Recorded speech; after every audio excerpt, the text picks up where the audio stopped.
다 같이 일어나셔서 찬송 드리면서 예배를 시작합니다. 14장 주 우리 하나님.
어찌하여 이방 나라들이 분노하며 민족들이 헛된 꿈을 꾸미는가?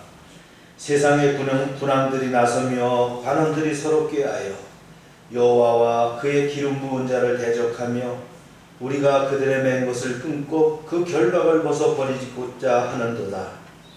하늘에 계신 이가 웃으시며 주께서 그들을 비웃으시리로다.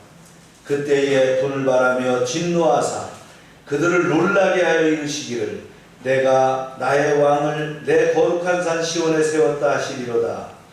내가 여호와의 명령을 전하노라. 여호와께서 내게 이르시되 너는 내 아들이라. 오늘 내가 너를 낳았도다. 내게 구하라. 내가 이방 나라를 내 유업으로 주리니 내 소유가 땅끝까지 이르리로다. 아멘.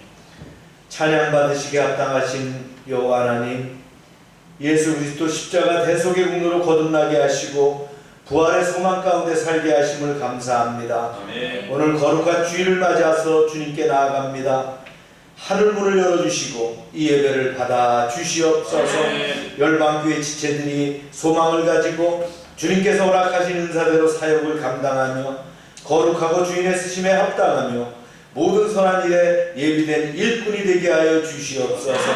이 시간 저희가 진정과 신령으로 입을 모아 찬양하게 하시고 생명의 폭포수 같은 하나님의 말씀으로 주님의 은혜를 체험하게 하시며 헌신을 결단하고 돌아가는 귀한 시간이 되게 역사하여 주시옵소서. 이제 예배의 처음부터 끝까지 주님께서 주관하시고 홀로 영광 받으시기를 원하오며 예수님의 이름으로 기원하옵나이다. 아멘.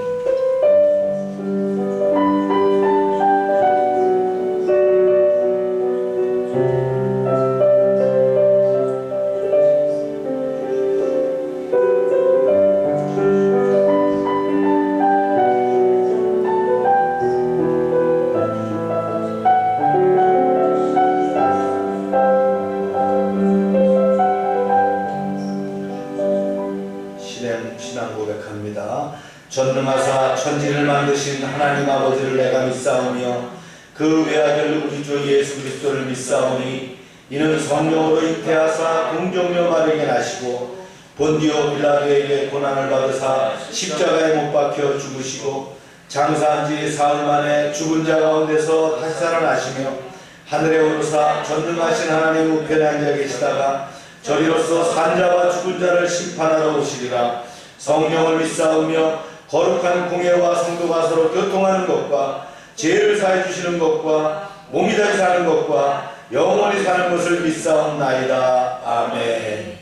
자리에 앉으시기 바랍니다. 찬송가 210장을 드리도록 하겠습니다.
이제 팬덤을 상태가 이제 가을을 들어가면서도 심화됩니다.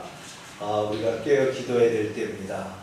특히 우리 지역사회에 확산이 일어나지 않도록 기도해 주시고, 이제 우리 대전도 온 컨택트 상황에서 예배를 드리도록 이제 지침이 되어 있는데, 이제 이 예배 가운데도 주님 함께 해달라고 기도하시길 바랍니다.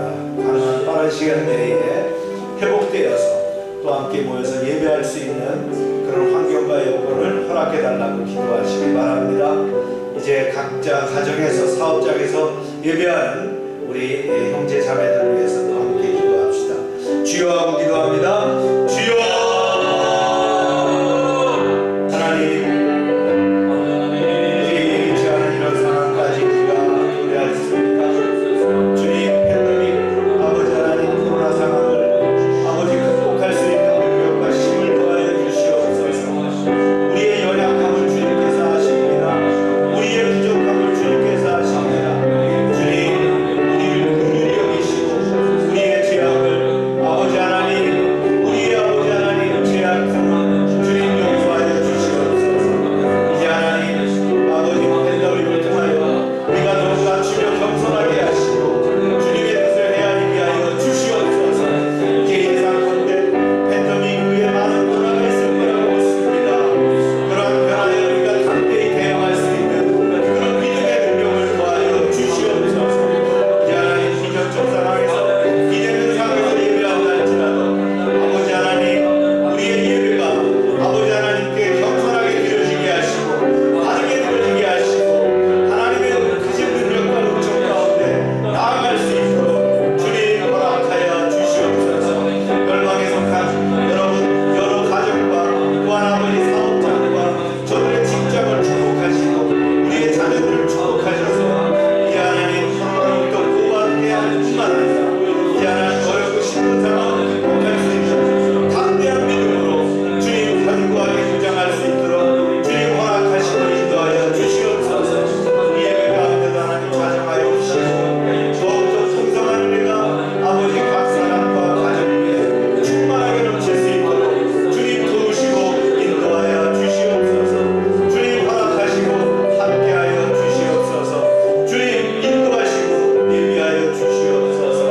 할렐루야. 아버지 하나님 감사합니다. 예수님의 이름으로 기도합니다. 아멘.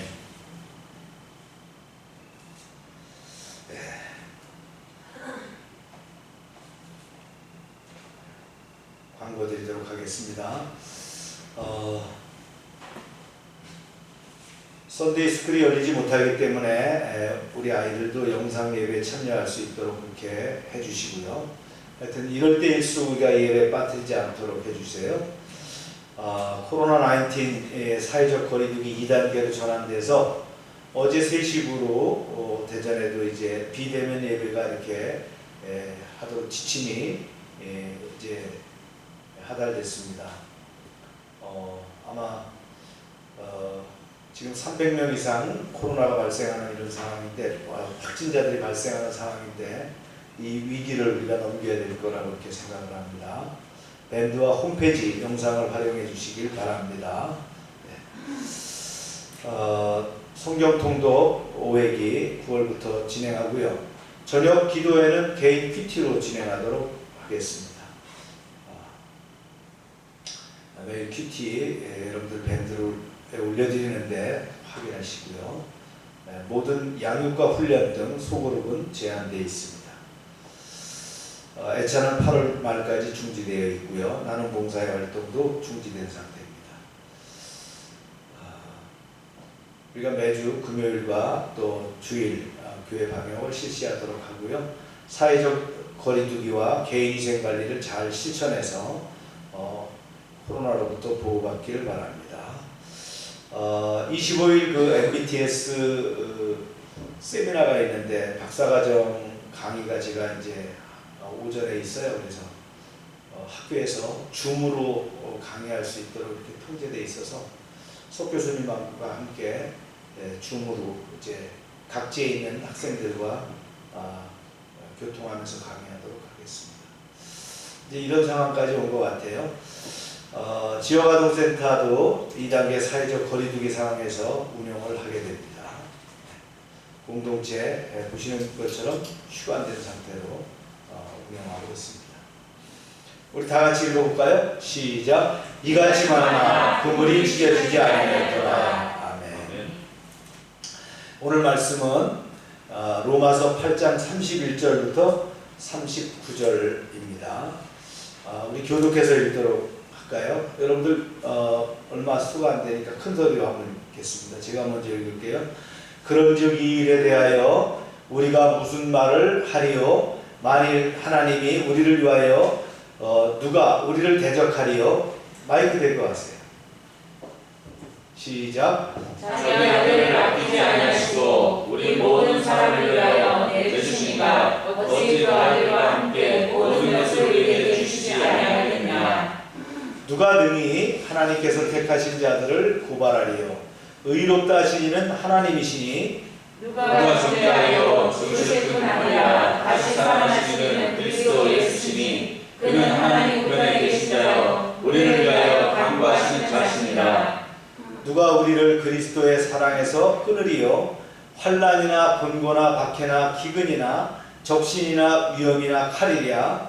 기록된 바 우리가 죽은 주를 위하여 죽임을 당하게 되며 도살과 양같이 여김을 받으나이다. 감사합니다.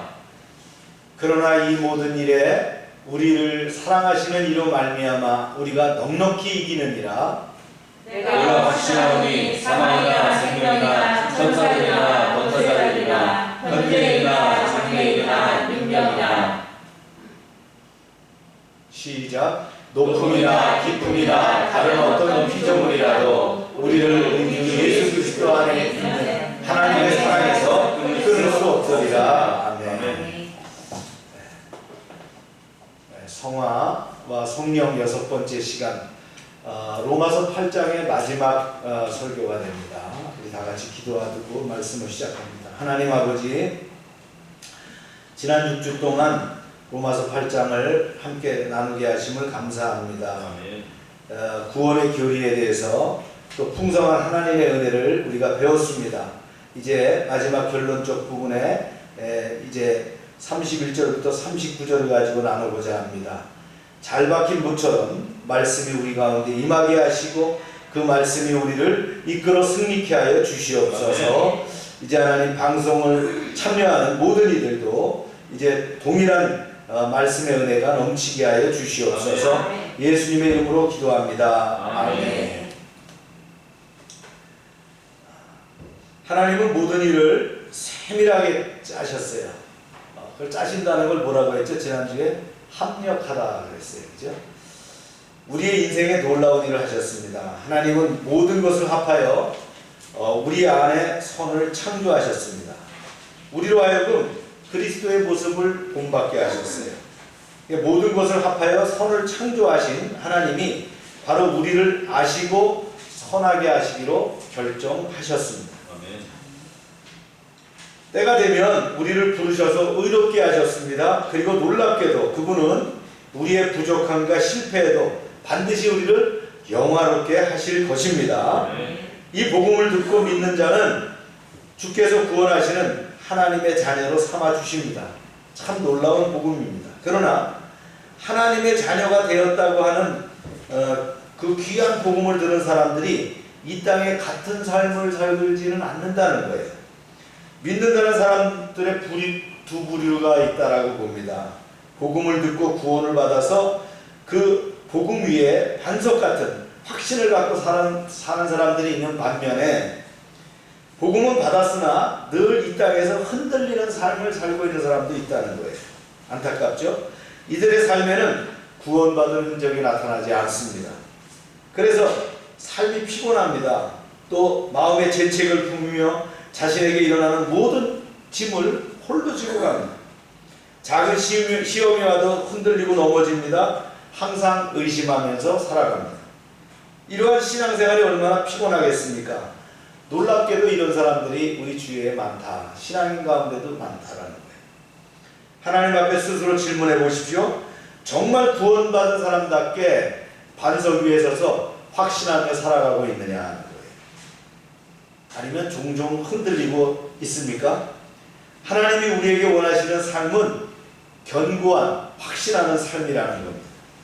우리가 받은 구원이 정말 귀한 것임을 알고 그 구원의 진리와 가치를 온전히 이해한다면 우리의 삶에서 구원받은 자답게 확신하며 어떤 풍랑에도 주저하지 않고 또 살아갈 것입니다. 이것이 바로 하나님이 우리에게 원하시는 삶입니다. 그렇다면 우리가 어떻게 해야 흔들리지 않고 확신하며 남은 생을 살 수 있을까요? 바울은 오늘 그 복음 8장, 그 로마서 8장의 마지막 부분에서 아주 중요한 질문을 하면서 결론을 내고 있습니다. 말씀 한번 볼까요? 시작. 그런즉 이 일에 대하여 우리가 무슨 말을 하리요? 바울이 몇 번 사용한 그 관용구인데 결론적인 관용구입니다. 즉 하나님은 어떻게 하시느냐? 내 삶의 모든 것을 합하여 선을 이루신다는 것을 이제 교훈으로 우리에게 줬죠. 그리고 우리를 향하신 하나님의 선한 뜻은 확고하다고 가르쳤습니다. 이런 것에 비춰봤을 때 이제 사도 바울은 이렇게 묻는 거예요. 남은 할 말이 있는가? 혹은 무엇을 덧붙일 것이 있는가라고 질문하는 거예요. 그러면서 바울은 스스로 5가지 질문을 합니다. 즉 그런즉 이런 일에 대해서 무슨 말을 하리요? 라고 한 것은 뭐냐고요? 앞에서 설명한 것에 대한 협력하여 선을 이룬다는 것, 그죠? 구원의 기운에 대한 것을 쭉 설명했는데 이제 남은 것 말이 있느냐, 할 말이 더 있느냐, 덧붙일 것이 있느냐 하는 거예요. 그러면서 5가지 질문을 던지고 있다. 사실 이 질문은 대답할 게 없어요. 말하자면 담대하게 진리를 선포하는 질문이라는 거예요. 누구도 이 대답에 도전해 보지만 할 것이 없다는 거예요. 어느 누구도 하나님이 미리 아시고 미리 정하시고 우리를 부르시고 의롭다 하시고 영원하게 하신 백성들에게 해를 끼칠 수 없기 때문이라는 거예요. 아멘. 오늘 이 말씀을 가지고 나눕니다. 그래서 오늘의 주제가 뭐냐? 하나님을 사랑하는 하나님의 사랑을 확신하는 5가지 하나님의 사랑을 확신하는 5가지 질문이에요. 그 첫 번째 질문입니다. 여러분 읽어봅시다. 시작. 하나님이 우리를 위하시면 누가 우리를 대적하겠느냐? 사도 바울이 이렇게 질문했어요. 그러면서 이제 이 성경 말씀이 이렇게 나오죠. 시작. 만일 하나님이 우리를 위하시면 누가 대적하리요? 네. 우리는 이 땅에서 사는 동안 수없이 많은 대적을 만납니다. 인격적인 존재, 그렇지 않은 존재를 포함해서 수많은 적들이 있어요. 가난과 질병, 우리 지금 팬데믹도 우리를 대적하고 있잖아요. 악한 자들, 또 억울하게 당하는 일들, 사회의 나쁜 구조들, 악한 권세자들, 우리를 대적합니다. 그리고 결국은 어떻게 합니까? 죽음이 우리를 대적하게 되어 있다. 그러나 사도 바울은 이렇게 얘기하죠. 누가 우리를 대적하겠느냐? 그런데요, 31절의 사정은 달라요. 이전과는 반대로 바울이 상상하는 상황은 하나님이 우리를 위하시는 상황이다. 네. 그렇죠? 우리를 위하시면, 하나님이 우리를 위하시면 이런 상황이에요. 그분이 우리를 미리 아셨고 미리 정하셨고 부르셨고 의롭다 하셨고 영화롭게 하셨기 때문이죠. 그렇다면 누가 대적할 수 있느냐는 거예요. 이 질문에 대답은 없다 그랬죠. 지옥의 모든 권세가 앞에서 우리를 대적하려 할 수 있을 거예요. 하지만 그들은 결코 이기지 못할 것이다. 왜냐? 하나님이 우리 편이기 때문입니다. 이 세상을 싸움을 보세요. 누가 이깁니까? 강한 자가 이길까요? 꾀가 많은 자가 이길까요? 이 편이 이깁니까? 저 편이 이깁니까? 누구 편입니까? 결론은 하나님께서 함께하는 편이 승리한다는 거예요. 마틴 루터는 이렇게 얘기했어요. 시작. 만일 하나님이 우리를 대적하시면 그 누구도 우리를 위할 수 없으니 우리는 결단코 그 같은 진노 가운데 처해서는 안 될 것이다. 하나님 편에 서야 된다는 거예요. 그런데 하나님이 우리를 위하시고 계신다. 할렐루야. 바울의 이 질문, 누가 우리를 대적할 것이냐? 답은 뭐예요? 하나님이 우리 편이기 때문에 승리할 수 있다라는 거죠. 아멘입니까? 바울의 두 번째 질문입니다. 다 같이 읽어봅니다. 시작. 아들을 아끼지 않으시고 우리 모두를 위하여 내주신 분이 그 아들과 함께 모든 것을 우리에게 선물로 거저 주시지 않으시겠습니까? 모두를 위하여 내주신 분이 아들과 함께 모든 것을 선물로 주시지 않겠느냐? 말씀 읽어봅니다. 시작. 자기 아들을 아끼지 아니하시고 우리 모든 사람을 위하여 내주시니가 어찌 그 아들과 함께 모든 것을 주시지 아니하겠느냐? 우리 구원을 위한 하나님의 희생적인 이야기입니다. 독생자 예수를 희생제물로 내어주신 것은 마치 아브라함이 자신의 아들 이삭을 하나님께 제물로 드리려던 사건과 비슷합니다. 하지만 하나님은 그 상황에서 어떻게 했어요? 순양을 예비하셨죠. 그래서 이삭을 살리셨어요. 대신 수양을 제물로 삼으셨다는 거예요. 그런데 하나님께서는 예수 그리스도를 기어코 제물로 삼았다는 점이 다르죠. 이것은 우리를 구원하기 위한 형용할 수 없는 진짜 하나님의 큰 사랑과 은혜라는 겁니다. 물론 여기서 모든 사람은 하나님의 사랑으로 선택된 예정된 자들을 얘기합니다. 인류 가운데서도 하나님의 공의로 유기된 자들도 있기 때문입니다. 기독교는 만인 구원을 의미하진 않아요. 우리는 분명히 알죠? 선택된 자를 구원하신다. 여기 또 이제 모든 것이라는 단어가 나오는데요.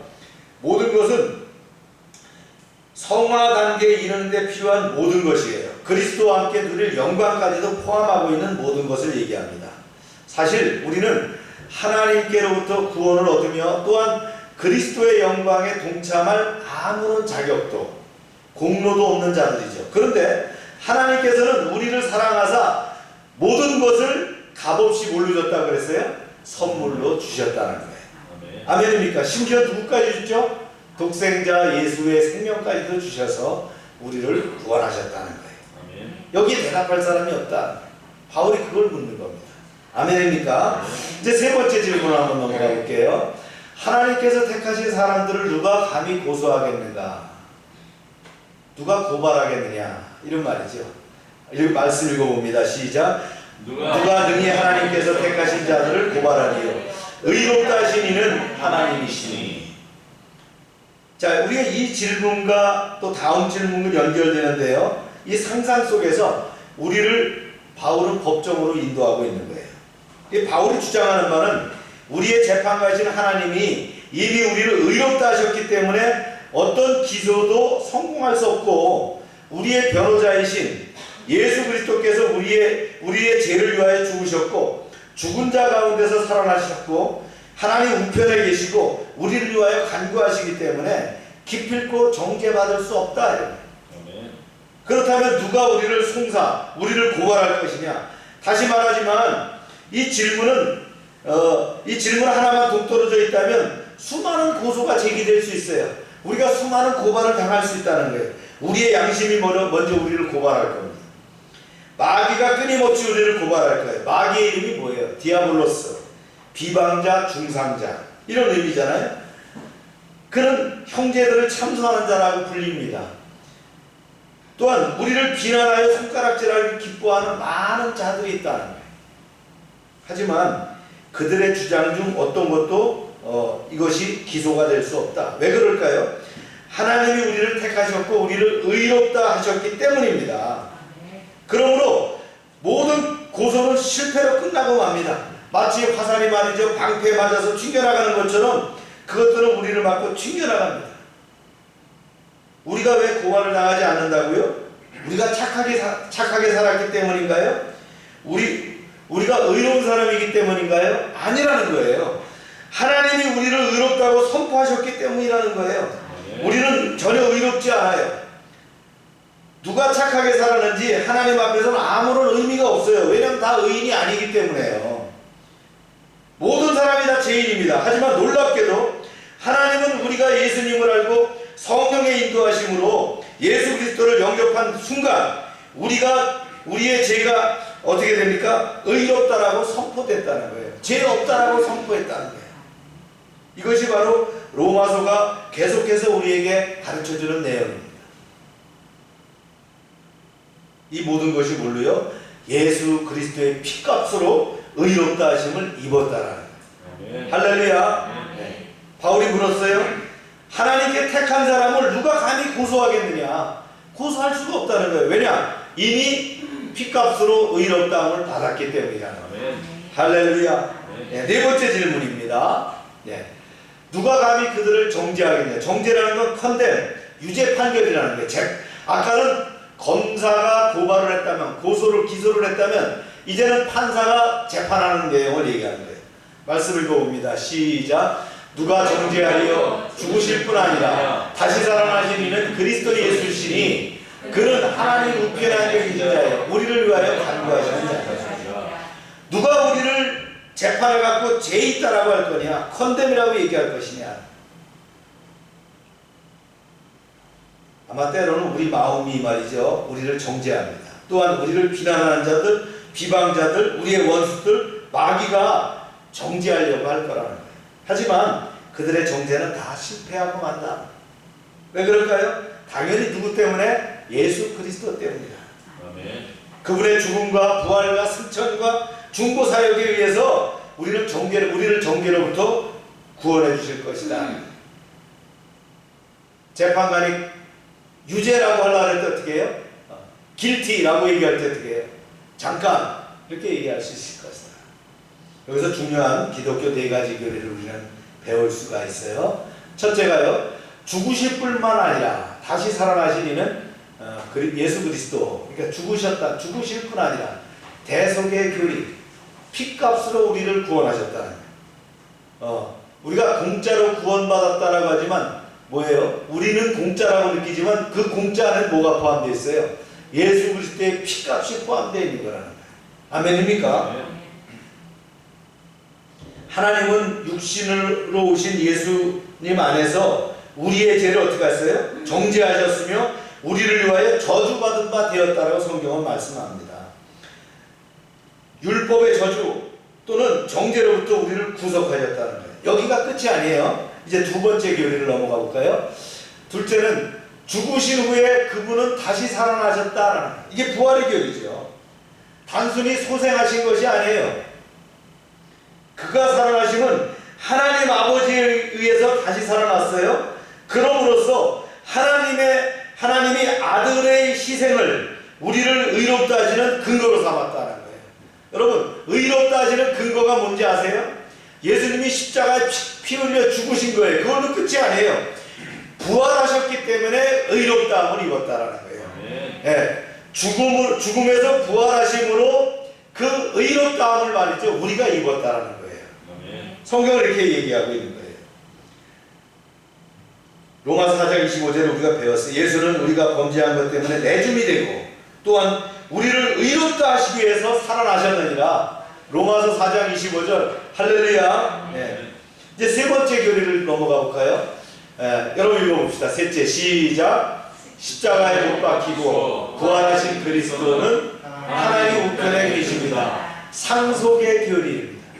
우편이라는 건 권능을 의지하는 거예요. 즉 하나님 우편에 있는 건 권능을 받았다는 거예요. 상속받았다는 거예요. 그리고 장차 이 땅에 오실 것이에요. 그분이 그때는 뭘로요? 심판자의 자격으로 오신다는 거예요. 바로 우리를 대신하여 십자가에 죽으셨던 그분이 이 땅을 이제 부활하여 심판하러 오신다는 거예요. 그러므로 이제 우리는 정죄하면서 제외될 것이다. 정죄에서 왜 제외된다 그랬어요? 예수님이 십자가에 죽으시고 의롭다 하심으로 우리를 십자가에서 죽으시고 부활하심으로 우리를 의롭다 하셨어요. 그런데 그분이 어떻게 합니까? 세컨드 카밍 하셔서 재림하셔서 심판주로 오셨는데 우리를 의롭다 하셨기 때문에 우리는 죄가 없는 거예요. 그게 정죄의 원리다. 네 번째 교리입니다. 시작. 예수님은 우리를 위하여 간구하시는 자이십니다. 중재의 원리, 중재의 교리입니다. 누구를 위하여 간구한다고요? 나를 위하여. 우리를 위하여. 우리는 연약하여 이 땅에서 아무리 성화의 삶을 살려고 해도 죄를 지을 수밖에 없다는 거예요. 왜냐하면 육신의 몸을 입고 있고 악이 관영한 세상에 살고 있고, 이 세상을 누가 통치하고 있어요? 공중권세 잡은 사단이 통제하고 있어요. 많은 악한 영들이 사주합니다. 그래서 종종 죄를 지을 수밖에 없어요. 그때 어떤 일이 일어납니까? 주님이 우리를 위하여 간구하신다는 거예요. 간구하신다는 게 중재하고 계신다는 거예요. 법정에서 변호사가 중요해요. 그래서 전관예우라는 말이 있잖아요. 최근 공직에서 퇴직한 변호사는 그가 맡은 재판에서 이길 확률이 높아요. 그래서 높은 비용을 치르고 수임합니다. 그런데 본문은 우리에게 좋은 변호사가 있다는 거 아닙니까? 그분이 누굽니까? 바로 하나님의 아들 예수 그리스도다. 그분이 지금 우리를 변화하고 계셔요. 우리가 죄를 지으면 하나님은 예나 지금이나 결코 죄를 용서하실 수 없는 분이죠. 반드시 벌해야 되는 거예요.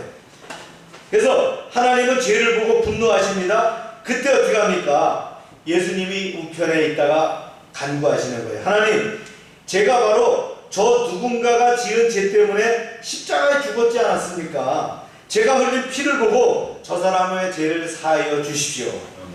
그래서 사도 바울도 외치는 거예요. 우리가 누가 우리를 정죄하여, 그러므로 이제 예수 그리스도 안에 있는 자에게는 결코 어떻다고요? 정죄함이 없느니라. 이렇게 선포하는 거예요. 그 누구도 우리를 정죄할 수 없습니다. 우리를 고발하지 못합니다. 정죄할 수 없습니다. 믿으십니까? 이것이 그리스도의 사랑, 하나님의 사랑이라는 거예요. 이제 다시 질문으로 넘어가겠어요. 교리 4가지를 알아봤죠? 어떤 교리였습니까? 대속의 교리, 부활의 교리, 그 다음에 상속의 교리, 그 다음에 중재의 교리를 알아봤는데요. 이제 다시 5번째 질문으로 넘어갑니다. 시작. 누가 우리를 그리스도의 사랑에서 끊을 수 있겠습니까? 이게 어쩌면 로마서 8장의 결론과 같은 말이에요. 그리고 로마서 1장부터 8장까지의 결론과 같은 말이고요. 로마서 전체의 결론과 같은 말이 이 말입니다. 누가 우리를 그리스도와 그리스도의 사랑에서 끊을 수 있겠느냐? 우리가 흔들리지 않고 굳건하게 살아가려면 하나님의 사랑을 확신해야 됩니다. 그 사랑을 확신하지 않기 때문에 우리가 흔들리는 거예요. 그래서 무서운 시험 앞에 흔들리는 거예요. 아무리 믿음이 좋은 사람도 시험이 무섭게 닥치면 어떻게 해요? 흔들리고 마는 거예요. 왜요? 확신이 없기 때문입니다. 이게 바로 구원의 확신 아닙니까? 35절 말씀을 읽어보겠어요. 시작. 누가 우리를 그리스도의 사랑에서 끊으리요? 환난이나 곤고나 박해나 기근이나 적신이나 위험이나 칼이랴. 이 5번째 질문은 이제까지 질문의 맨 꼭대기, 맨 위의 계단과 같아요. 우리가 이제 거기에 올라서자 바울은 먼저 우리를 그리스도의 사랑에서 끊을 것인가 하고 질문을 하는데요. 바울은 우리와 그리스도의 사랑 사이에 놓일 만한 고난의 목록을 제시합니다. 오늘 본문에서요. 세상에서 우리를 위협할 수 있는 것들이 여기에 다 등장하는데요. 단어를 연구해 보면 이 단어 하나하나가 사실 굉장히 무서운 단어라는 거예요. 먼저 한번 볼까요? 환난, 공고, 박해. 제가 이제 한자로 써놨는데요. 이것들은 불경건하고 적대적인 세상에 의해서 야기되는 압력과 재난입니다. 그 중에서 환난이 뭐냐? 이게 드립시스라고 하는 헬라어의 환난은 타작을 의미하는 단어예요. 농부들이 이 타작마당에서 곡식을 놓고 도리깨로 갖다 심고 내려치잖아요. 힘 좋고 덩치 큰 그 사람이 도리깨로 내려쳤을 때 받는 그 압력, 이것이 와요? 드립시스, 환난이다. 영어로 그냥 트러블이라고 했는데 이게 드립시스라는 거예요. 이 환난을 얘기하는 거예요. 사도 바울이 얘기하는 거예요. 그 다음에 곤고, 정신적인 고통을 얘기하는 거예요. 마치 사도세자가 뒤주에 들어가고 꼼짝 못하고 있는 것 같이 며칠 동안 갇힌 상황에서 미칠 것 같은 정신적인 그 고통을 뭐라고 한다? 곤고라고 한다. 환난이 육신적인 거라면 곤고는 뭐예요? 정신적인 거라고 볼 수 있겠죠. 또 이제 여기에 나온 박해는 보란듯이 대놓고 핍박하는 거예요. 이게 박해란 말이에요. persecution이란 박해. 그 다음에 이제 기근과 적신이 나와요. 기근은 뭐예요? 배가 고픈 거예요. 그 다음 기근은 배고픈 거고, 적신은 입을 옷이 없어요. 그래서 뭐예요? 네크드니스. 옷을 다 벗었단 말이에요. 홀딱 벗은 상태. 뭐 입을 게 헐 벗었다 이게. 그게 적신이에요. 이어서 이제 또 위험을 나오는데, 위험은 죽음에 대한 거예요. 죽음에 대한 위험성을. 칼은 강압적인 죽음을 얘기합니다. 자, 이런 것들이 어떻게 하고 있다고요? 우리를 누르고 있다는, 우리를 공격하고 있다는, 이런 것들이 우리의 상황적으로 말이죠, 우리를 둘러싸고 있다는. 이제 이런 점을 강조하기 위해서 바울은 이방 나라가 이스라엘을 핍박하는 장면을 묘사를 했는데요. 시편 36편에 그 시편을 인용해가지고 36절을 기록했어요. 그들은 여호와로부터 잊혀졌거나 이방 신들에 의지했기 때문이 아니에요. 그래서 고난당하는 것이 아니라 어떻게 한다고요? 오히려 여호와에 대한 그들의 충성심 때문에 여호와를 위하여 고난당하고 있더라. 이런 내용입니다. 시작. 우리가 종일 주를 위하여 죽임을 당케 되며 도살할 양같이 여김을 받았나이다. 바울은 이러한 7가지 고난을 잘 알고 있었어요. 그래서 이제 이 시를 인용해서 쓴 겁니다. 자신이 그보다 더 심한 경험을 했어요. 당시 또 로마의 그리스도인들 역시 그와 비슷한 그런 시련을 견디었을 겁니다. 그들 중 일부는 또 몇 년 뒤에 네로 황제의 병적인 그 잔혹성을 만족시키기 위해서 불에 태워지는 그런 시련을 당하기도 했습니다. 사실 우리가 사는 대한민국, 현재 대한민국은 예수 그리스도를 위해서 육체적으로 고난당할 필요는 없지만 로마 교회 당시 사람들은 그렇지 않았다는 거예요. 또한 지금도 세계 도처에서 믿음 때문에 고난당하고 있는 사람들이 많다는 걸 우리는 기억해야 됩니다. 그래서 오늘 본문 35절, 36절을 히브리서 이제 11장에 나오는 35절, 38절까지 내용과 나란히 읽어보면 그리스도인들이 받았던 고통을 우리가 알 수 있어요. 거기에는 악형을 당하고 실형을 당하고 채찍질 당하고 결박당하고 돌에 맞고 심지어 톱으로 두동강이 난 그 무명의 믿음의 사람들을 열거하고 있습니다. 한번 우리가 읽어볼까요? 시작. 누가 우리를 그리스도의 사랑에서 끊으리요? 환난이나 곤고나 박해나 기근이나 적신이나 위험이나 칼이랴. 기록된 바 우리가 종일 주를 위하여 죽임을 당하게 되며 도살당할 양같이 여김을 받았나이다 함과 같으니라. 이제 말씀이 이제 이해가 되죠. 이걸 히브리서 기자는 이렇게 썼어요.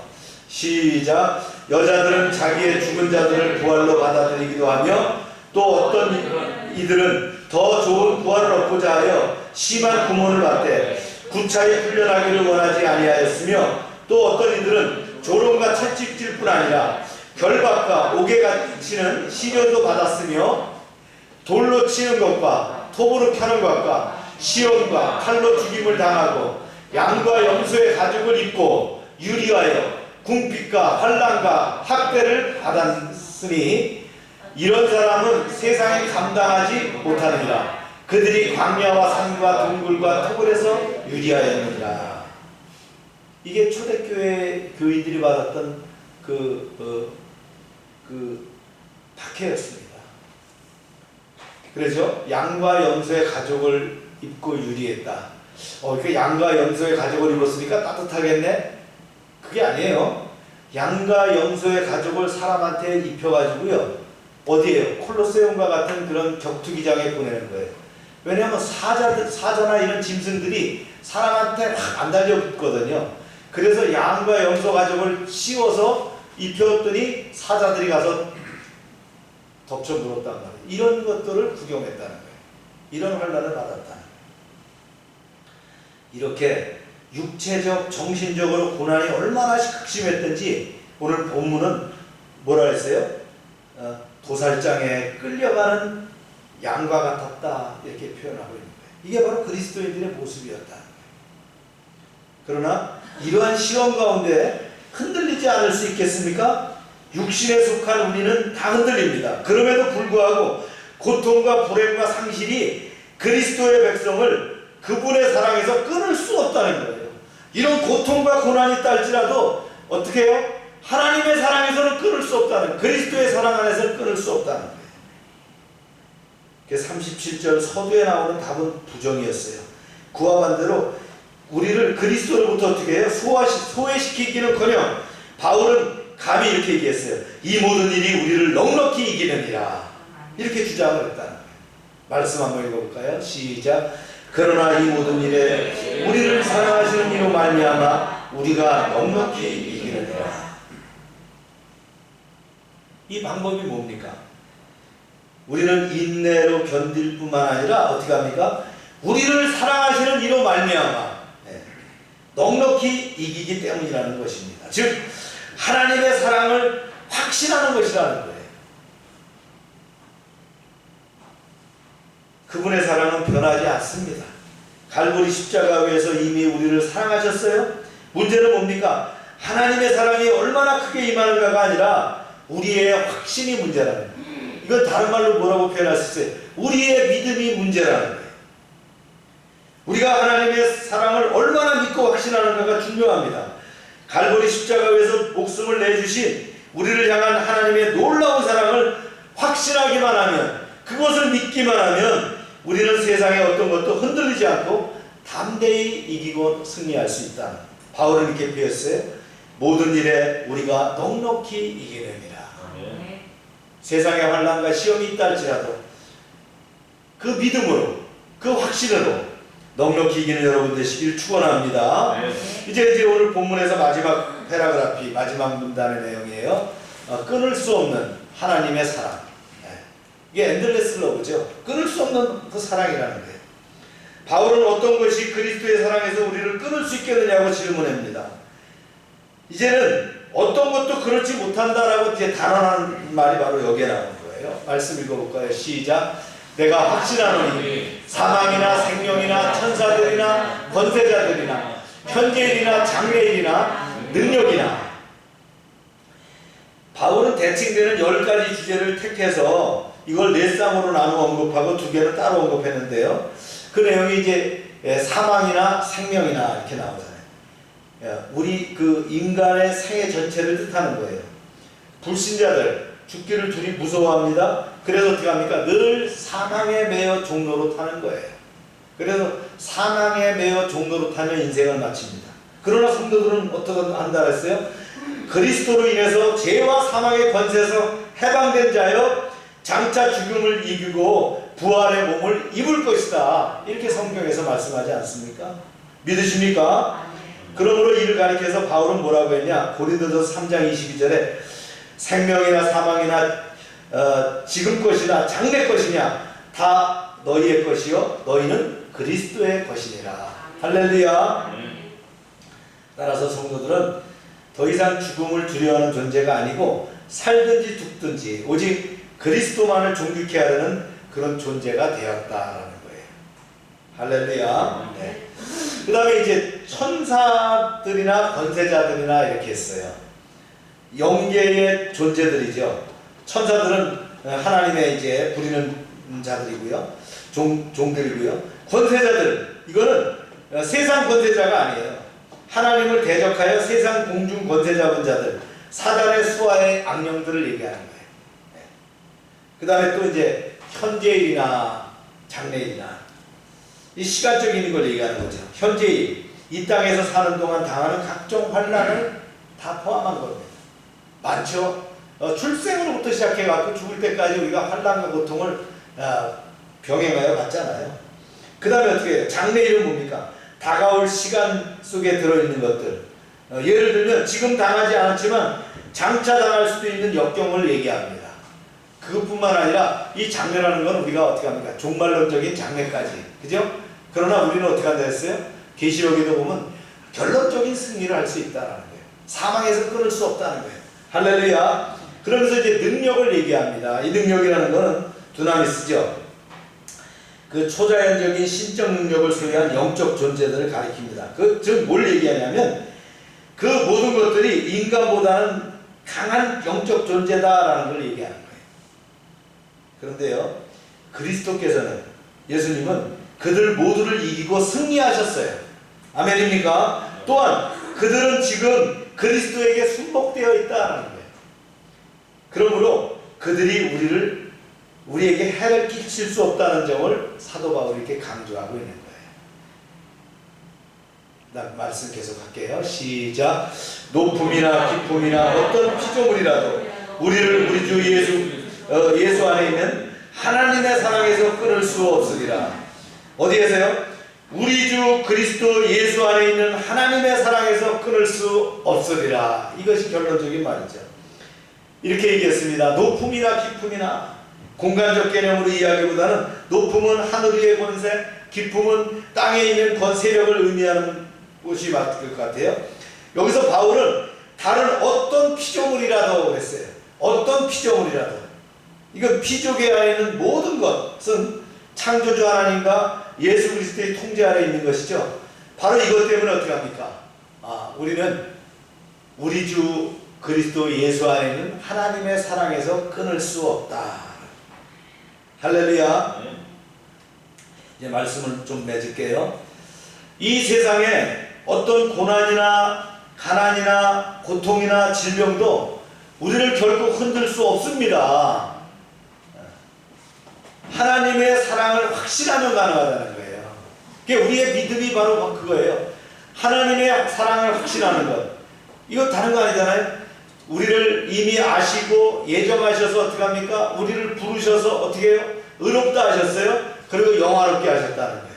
이를 위해서 그리스도께서 어떻게 합니까? 인카네이션 하셔서 이 땅에 오셔서 피 흘려 죽으시고 그 피값으로 우리를 구원하실 뿐만 아니라 다시 부활하심으로 의롭다 하시고, 할렐루야. 또 이제 승천하셨다가 재림하실 때 어떻게 합니까? 심판 들어오시지만 어떻게 합니까? 우리를 죄 없다 하실 것이라.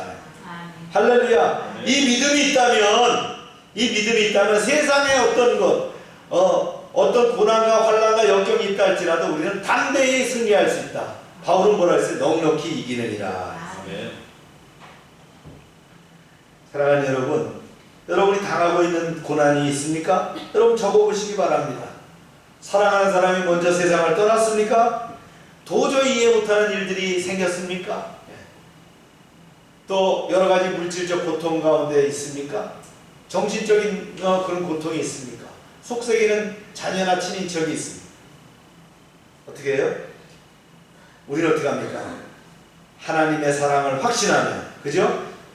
아무도 우리를 우리 주 예수 그리스도 안에 있는 하나님의 사랑에서 어떻게 해요? 끊을 수 없다.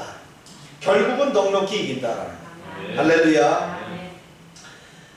경남 함안군 칠원읍에 가면 그 손양원 목사님의 생가와 기념관이 있습니다. 많은 그리스도인들이 찾는 성지인데요. 손양원 목사님은 두 아들을 그저 사고로 잃은 게 아니라 아주 처참하게 잃었죠. 두 아들은 착하고 잘생겼고 공부도 잘했습니다. 믿음도 좋았어요. 그런데 그 두 아들이 죽었습니다. 공산주의를 추종하는 그 옆 동네 사람이 그들을 죽인 거예요. 손양호 목사님은 두 아들이 나무 창에 의해서 찔려 죽는 모습을 봤습니다. 아마 보통 사람은 이 두 아들이 장례식에서 실신했을 거예요. 흔들렸을 거예요. 그러나 손양호 목사님은 아들들의 장례식에서 그렇게 기도합니다. 내 두 아들은 미국 유학 갈 준비 중이었는데 미국보다 더 좋은 천국에 가게 하심을 감사합니다.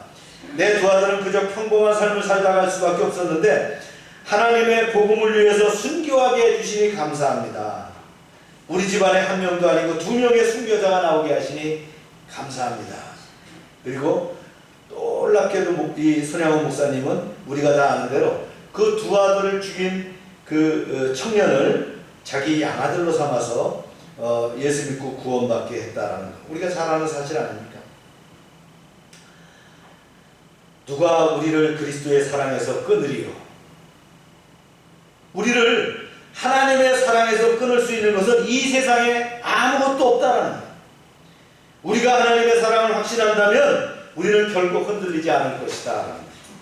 우리의 확신은 하나님에 대한 우리의 사랑, 곧 연약하고 변하기 쉬우며 비틀거리는 사랑이 있는 것이 아니라 확고부동하고 신실하고 끈기 있는 그 하나님의 사랑이 있다라는 거예요. 사랑하는 여러분, 이 복음 안에서 하나님이 주시는 그 확신을 누리면서 사는 여러분 되기를 주님의 이름으로 축원합니다.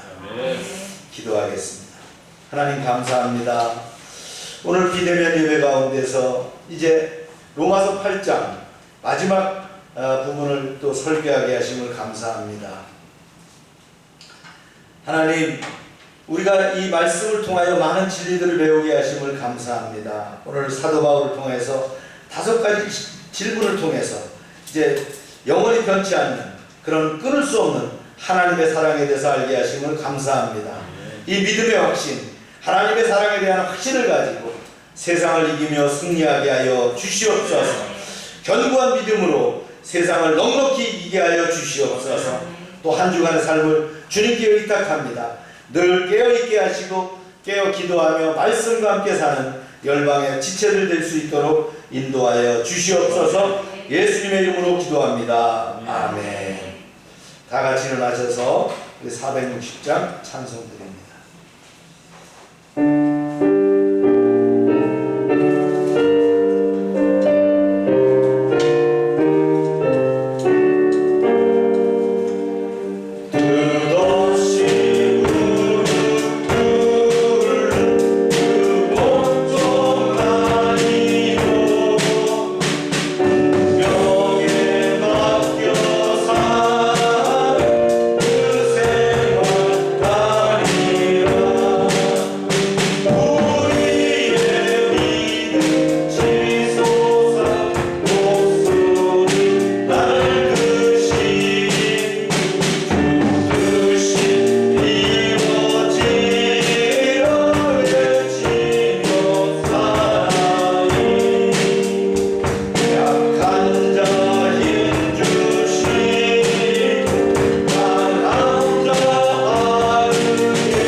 날마다 넘치게 하시는 하나님 아버지의 은혜에 감사드리며 저희에게 주신 물질을 마음에 정한 대로 주님께 드립니다.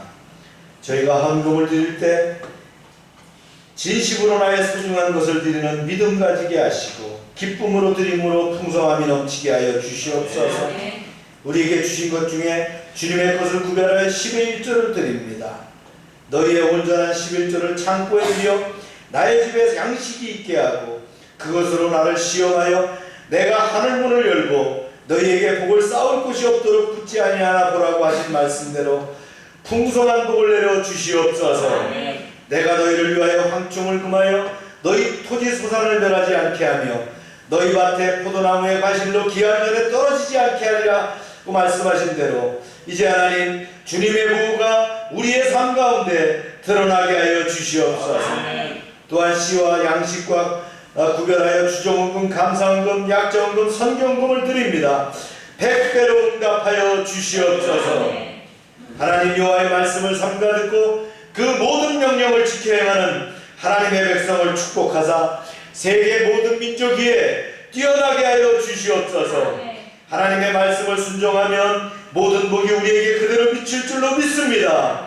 성읍에서도 복을 받게 하시고 들에서도 복을 받게 하시고 몸의 소생과 토지의 소산과 짐승의 새끼와 우양의 새끼가 복을 받으며 광주리와 떡반죽 그릇이 복을 받으며 들어와도 복을 받고 나가도 복을 받으며 대적이 일어나 치료할지라도 여호와께서 그들이 패하여 한 길로 왔지만 7길로 도망가는 역사가 있게 하여 주시옵소서.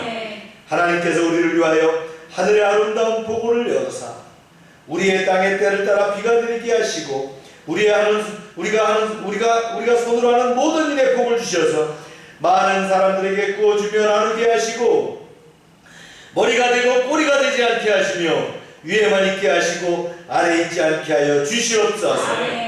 이제 하나님 이 팬데믹 상황에서 저희가 믿음으로 승리하게 하시고 또 예배가 회복될 수 있도록 도와주시옵소서. 이제 저희가 드린 이 물질 하나님 일하는 데 귀하게 쓰임받게 하시고 쓰이는 분마다 하나님의 영광이 드러나게 하여 주시옵소서. 이제는 우리의 죄를 위하여 십자가에서 피 흘리신 예수 그리스도의 은혜와 우리를 창조하시고 주장하시는 하나님 아버지의 사랑과 늘 함께 하시는 성령님의 교통하심이 지금부터 영원토록 함께 하시기를 축원하옵나이다. 아멘.